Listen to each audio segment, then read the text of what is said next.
My name is Jene Jean-Marie. I'm from St. Martinville, Louisiana. About 5.5 years ago, I started the program Teen Challenge, and I worked for Teen Challenge for about 2 years. I ended up relapsing, and they ended up having to fire me.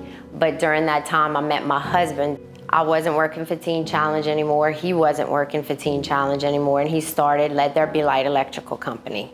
We were just on fire for God and going after God until the company started.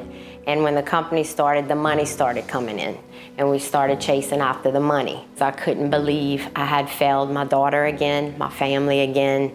I just keep on bringing my family through this drug addiction roller coaster ride. I really broke down and saw my sin for what it was. I really saw what I was doing to my family and what I was doing to my husband. I was sneaking drugs behind his back, spending all his money from the company on drugs, lying to him, being deceitful.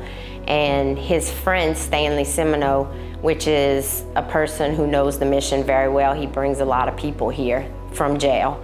He told me about the mission. I didn't know it was a homeless shelter. I thought I was going to a discipleship program. So when he dropped me off on the street right here, I was scared, and I was kind of ticked off because I couldn't believe that this is where they would drop me off, Miss Princess. But anyways, so I start doing the program at the mission, and I remember the first chapel I went to at the mission, and God really showed me that this is what the church is supposed to look like.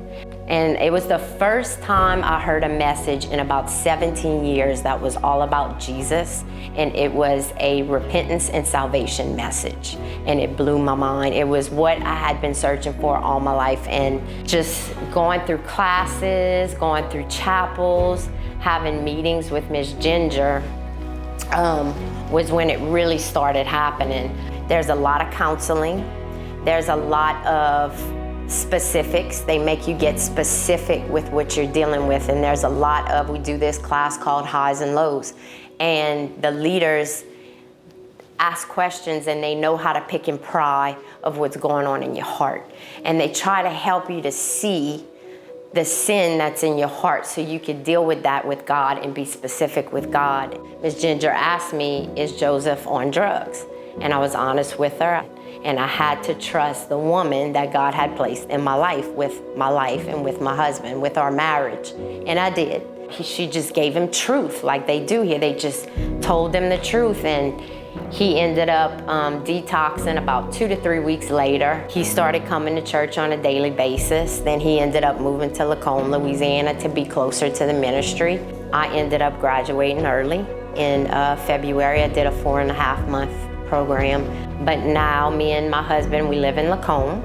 And there's some guys from GHR who help my husband with the electrical part.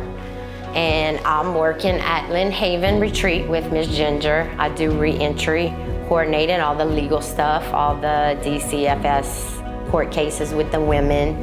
I love my job. I love what I do. I love my new family.